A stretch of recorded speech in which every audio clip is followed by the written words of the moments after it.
大家好，今天我们来读一个中国寓言《齐王失鸟》。齐王失鸟，齐王喜欢捕鸟，让手下看管他的鸟，可是鸟却飞走了。齐王非常生气，要杀他的管鸟人。晏子说：“管鸟人有3条罪状，请让我告诉您再杀他。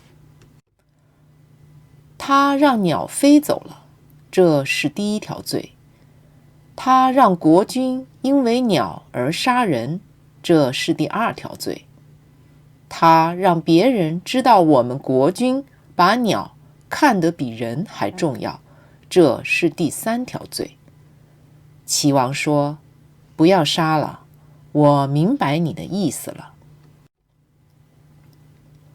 手下、下属、看管、看守管理、罪状、犯罪事实、国君、国王。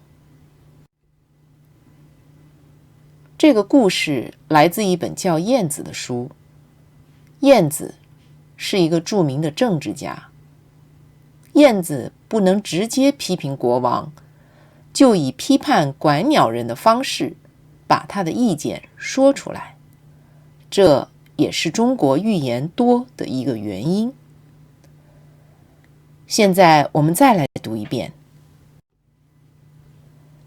齐王失鸟，齐王喜欢捕鸟，让手下看管他的鸟，可是鸟却飞走了。齐王非常生气，要杀他的管鸟人。晏子说：“管鸟人有3条罪状，请让我告诉您再杀他。他让鸟飞走了，这是第1条罪；他让国君因为鸟而杀人，这是第2条罪；他让别人知道我们国君把鸟看得比人还重要，这是第3条罪。”齐王说：“不要杀了，我明白你的意思了。”